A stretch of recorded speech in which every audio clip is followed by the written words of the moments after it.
Very welcome back guys and स्वागत है आप सभी का एक बार फिर से हमारी जो सीरीज चल रही है 100 most important reactions of organic chemistry में। मैं हूं शिवम मित्तल एंड हमने बहुत सारे रिएक्शंस को अभी तक देख लिया है। आज हम जिस रिएक्शन की बात करने जा रहे हैं वो काफी इंपॉर्टेंट रिएक्शन है। जेई नीट और सेट के सिलेबस में अक्सर पूछी जाती है। तो without wasting any kind of your time चलिए शुरू करते हैं and let us start our today's reaction. So in the last class we discussed about the alpha elimination and beta elimination. Today we are going to discuss about even elimination. ठीक है, तो हमने soda lime Kolbe electrolysis alkane के बनने के काफी सारे mechanisms देख लिए हैं। Okay, alpha elimination and then I have my even elimination. Why even? Unimolecular अभी आपको पता रहेगा। Okay. Now I have it. तो देखिए इवन एलिमिनेशन कैसे होता है। इवन एलिमिनेशन में कुछ भी नहीं होता, आपका कोई एल्काइल हैलाइड ग्रुप होना चाहिए। बेटर है कि आपके पास कोई टर्शियरी एल्काइल हैलाइड ग्रुप हो जो हैलाइड होगा वो, और उसके साथ कोई वीक बेस और वाटर की प्रेजेंस होनी चाहिए। प्रोटिक हमारा सॉल्वेंट होना चाहिए। लिविंग ग्रुप बन के एक्स माइनस बाहर निकलेगा। लिविंग ग्रुप बन के एक्स माइनस बाहर निकलेगा। सेकंड स्टेप में कार्बोकेटाइन बनेगा। फर्स्ट स्टेप में कार्बोकेटाइन बनेगा जो कि मेरे रेट डिटरमाइनिंग स्टेप होगी, स्लो स्टेप होगी। और सेकंड स्टेप में जो उसके पास जो हमारा एल्काइल हैलाइड है उसके पास जो बीटा हाइड्रोजन होगा उस बीटा हाइड्रोजन को मेरा वीक बेस लेके जाएगा। और उसके बाद एलिमिनेशन होने के बाद यानी कि दो एटम्स का एलिमिनेशन होने के बाद मेरा एल्कीन बन जाएगा। ठीक है, मोर सब्स्टिट्यूटेड एल्कीन को ज्यादा प्रेफरेंस देंगे, वो बाद की बात है कैसे में पढ़ा जाता है। तो चलिए शुरू करते हैं आज का हमारा टॉपिक जो कि है इवन एलिमिनेशन। इसका एक सेकंड ब्रदर भी है, सेकंड सिस्टर भी है, E2 एलिमिनेशन। बहुत कंफ्यूजन होता है बच्चों को, सर इवन कब हो रही है, E2 हो रही है। चलिए आज समझने का प्रयास करते हैं। तो आ जाइए, सबसे पहले will write about even elimination, that is unimolecular elimination. Unimolecular क्योंकि एक ही मॉलिक्यूल बेस सब्सट्रेट के ऊपर डिपेंड होता है, बेस के ऊपर डिपेंड नहीं होता है। तो सबसे पहले सपोज कीजिए कि मेरी रिएक्शन क्या होती है, मोटा मोटी मेरी रिएक्शन कुछ ऐसी होती है। मान लीजिए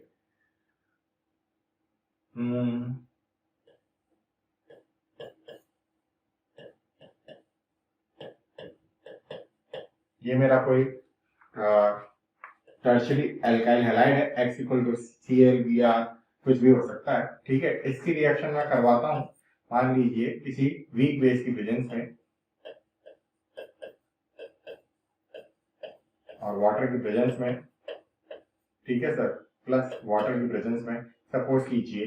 तो यहाँ पे मेरा क्या होगा, यहाँ से ये जो X माइनस है वो मेरा निकल जाएगा और मुझे कौन सा कंपाउंड मिलेगा मेरा, मुझे सर यहाँ पे मेरा मिल जाएगा R कार्बन डबल बॉन्ड और ये CH2। तो this is what we call even elimination. अब इसका मैकेनिज्म भी देखने का प्रयास कर लेते हैं। इतनी ब्यूटीफुल रिएक्शन हमने इसको यहाँ तक तो देख ही लिया है बच्चों। तो सपोज कीजिए कि मेरे पास वापस से मेरा एल्काइल हैलाइड है। सपोज कीजिए R, ठीक है, कार्बन R, ठीक है, ये मेरा CH3 और मान लीजिए कि मेरा यहाँ पे क्लोरीन जुड़ा हुआ है। ठीक है सर, इतना क्लियर हो गया। पहली स्टेप में क्या होगा, पहली स्टेप में क्या होगा, रिएक्शन होने की वजह से यहाँ पे मान लीजिए आपका CH3OH अल्कोहल प्रेजेंट है। ये एक वीक बेस की तरह मिथाइल अल्कोहल जो है एक वीक बेस की तरह बिहेव करेगा और वाटर की आपके पास अवेलेबिलिटी है। यहाँ पे सबसे पहले क्या होगा, ये मेरा जो लिविंग ग्रुप है इन तीनों की वजह से इसके ऊपर जो प्लस आई होगा और इसका अकेले का माइनस आई होगा, तो ये नेगेटिव आयन लेके स्टेबलाइज होगा और मुझे यहाँ पे क्या मिलेगा, सबसे पहले मेरा R, ठीक है, और मेरा ये कार्बन यहाँ पे और इसके पास ये CH3 और यहाँ पे मेरा लग जाएगा प्लस प्लस, मेरे पास आ जाएगा Cl माइनस आयन। ठीक है सर, पहला स्टेप में क्या हुआ, मेरा कार्बोकेटाइन बना। कार्बोकेटाइन कब बनेगा, जब मेरा लिविंग ग्रुप अच्छा होगा और जब मेरे एल्काइल हैलाइड जो लगे हुए हैं, क्योंकि टर्शियरी 3 डिग्री एल्काइल हैलाइड है, टर्शियरी एल्काइल हैलाइड है, तो वो उसे स्टेबिलिटी प्रोवाइड करेगा। ठीक है, 3 डिग्री कार्बोकेटाइन बन गया सर।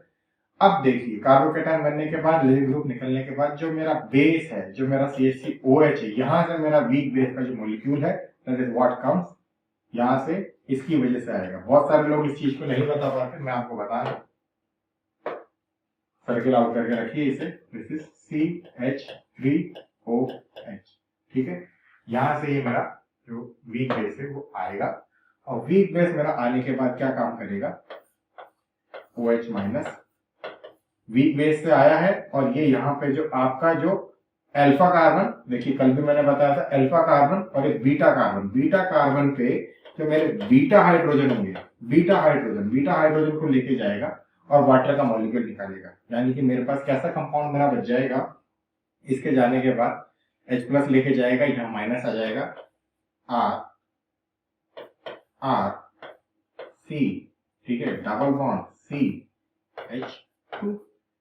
जिस किसी एल्काइल हैलाइड में ये बीटा हाइड्रोजन नहीं होंगे, very very very important point, जिस किसी एल्काइल हैलाइड में ये बीटा हाइड्रोजन नहीं होंगे, मान लीजिए यहाँ पे कुछ ऐसा ग्रुप लग रहा है या फिर इसके बाद भी टर्शियरी हैलाइड लग रहा है, बल्कि ग्रुप बन रहा है और बीटा हाइड्रोजन नहीं है, वहां पे इवन एलिमिनेशन नहीं होगा। वेरी वेरी इंपॉर्टेंट पॉइंट, बहुत से लोग इसे नहीं बताते।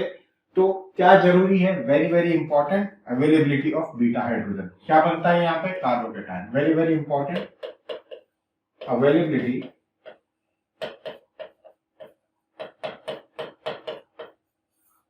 Of beta hydrogen is must, बिना इसके इट इज मस्ट, बिना इसके मस्त रहा जाना पॉसिबल नहीं है। तो ये मेरा इवन एलिमिनेशन था, देख लीजिए फिर से, यहाँ मेरा एल्काइल हैलाइड है, यहाँ मेरा कोई वीक बेस है, सेकंड स्टेप में कार्बोकेटायन बनने के बाद जो मेरा एलिमिनेशन हो रहा है हाइड्रोजन का, बीटा हाइड्रोजन का, ये मेरा बीटा हाइड्रोजन है, बीटा हाइड्रोजन का, वो किसकी वजह से हो रहा है, इस बेस की वजह से, प्लस यहाँ पे मेरा क्या निकल रहा है, वाटर का मॉलिक्यूल, प्लस साथ में मेरा क्या है यहाँ पे हैलाइड का एक आयन भी है, ठीक है। वेरी वेरी इंपॉर्टेंट, यूनिमॉलिक्यूलर है, किस पे डिपेंड करती है, केवल ये डिपेंड करती है आपका Rx पे, यानी कि जो आपका स्टार्टिंग का ये रिएजेंट है इसकी कंसंट्रेशन कितनी होगी इस पे डिपेंड करती है। बेस की कितनी कंसंट्रेशन होगी इस बात पे डिपेंड नहीं करती। डिपार्चर ऑफ लिविंग ग्रुप होता है कार्बोकेटायन से, ये मेरी कौन सी स्टेप होती है, कार्बोकेटायन का बनना मोस्ट ऑफ द रिएक्शंस में रेट डिटरमाइनिंग स्टेप होता है, स्लोएस्ट स्टेप होता है। कार्बोकेटायन बन रहा है, उसी के ऊपर आपकी रिएक्शन टिकी हुई है, जिसके ऊपर आपकी रिएक्शन टिकती है that is your rate determining step, rate बताने वाली रिएक्शन, और वही आपकी स्लोएस्ट स्टेट होती है। मैंने बताया टर्शियरी अल्काइल हैलाइड होना चाहिए तो बेस्ट रहेगा, तो 3 degree greater than 2 degree greater than 1 degree होना चाहिए। 1 डिग्री में तो ना के बराबर होती है, मोस्टली 3 डिग्री और 2 डिग्री में होता है। R equal to K substrate, where substrate is your what, alkyl halide, alkyl halide, ठीक है। फर्स्ट ऑर्डर काइनेटिक्स होती है, फर्स्ट ऑर्डर यानी कि इसका जो ऑर्डर होगा वो 1 होगा, इसका मतलब ये किस पे ओनली डिपेंड करेगा, अगर आप इसका यानी कि सबस्ट्रेट का, यानी कि आप एक एल्काइल हैलाइड का कंसंट्रेशन डबल करते हो तो रेट क्या हो जाएगी, डबल। ये हमने काइनेटिक्स में देखा। Do not show isotopic effect, very very important, many people show it. अगर आपको बता दे कि यहाँ पे KH की जगह KD लगा दे, KH की जगह KD लगा दे, यहाँ पे आपका बीटा हाइड्रोजन है ना, यहाँ पे आपका KD लगा दे, तो क्या होगा सर, क्या रेट बढ़ेगी या घटेगी? नहीं सर, कुछ भी नहीं होगा, क्योंकि ये सेकंड स्टेप है और सेकंड स्टेप यहाँ पे कार्बोकेटायन बन रहा है, फर्स्ट स्टेप है वो रेट डिटरमाइनिंग स्टेप है, ये वाला रेट डिटरमाइनिंग स्टेप नहीं है। तो KH अपॉन KD यानी कि इनका जो इक्विलिब्रियम कांस्टेंट अगर आप देखेंगे तो दोनों का इक्वल टू 1 ही आएगा। इनकी वजह से इक्विलिब्रियम के या रेट के बाद में या पहले अचीव होने पे कोई फर्क नहीं पड़ेगा, माफ कीजिएगा, this is the rate constant. Rearrangement is possible, yes sir, बिल्कुल रीअरेंजमेंट होगा, जहां जहां कार्बोकेटायन होता है वहां वहां रीअरेंजमेंट की पॉसिबिलिटी बनती है। सपोज कीजिए एलिमिनेशन के बाद आपका 2 डिग्री एल्काइल हैलाइड बना, तो फिर आपका जो कार्बोकेटायन बना 2 डिग्री कार्बोकेटायन, उसके पास अगर अवेलेबिलिटी है कि वो बेंजाइल कार्बोकेटायन, फिनाइल कार्बोकेटायन या 3 डिग्री कार्बोकेटायन बन जाए तो वो बनेगा, ठीक है। सॉल्वेंट कैसा होना चाहिए सर, पोलर होना चाहिए, यानी कि उसमें लोन पेयर की आयन की अवेलेबिलिटी होनी चाहिए, वाटर होना चाहिए, वीक बेस होना चाहिए। अवेलेबिलिटी ऑफ बीटा हाइड्रोजन मैंने आपको बता दिया, वेरी वेरी इंपॉर्टेंट है। तो देख लीजिए, समझने के लिए 1 स्टेप में होने वाली यूनिमॉलिक्यूलर है, 1 स्टेप की इसकी रेट डिटरमाइनिंग, सॉरी 2 स्टेप में होती है, 1 स्टेप इसकी रेट डिटरमाइनिंग स्टेप है, एक ही उसमें कंप्लीट होती है, एक ही मॉलिक्यूल इसका काम में आता है।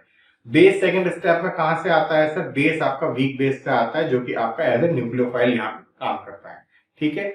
बीटा हाइड्रोजन की अवेलेबिलिटी इंपॉर्टेंट है। 3 डिग्री सबसे ज्यादा फॉर्मेशन होगा, फिर 2 डिग्री और फिर उसके बाद 1 डिग्री। तो देखा आपने किस प्रकार से मेरा ये इवन एलिमिनेशन हो रहा है। और इसी के साथ आज की हमारी रिएक्शन खत्म हुई। अगर आपको मेरे इस चैनल पे इस रिएक्शन को देखने के बाद कुछ अच्छा सीखने को मिला हो या आपके लिए कुछ यूजफुल हुआ हो तो इस चीज को आप अपने फ्रेंड्स के साथ भी शेयर करें और मेरे चैनल को सब्सक्राइब भी कर सकते हैं। So I am Shivam Mittal, I am a faculty from Kota Rajasthan. So all the best for your examination. Thank you.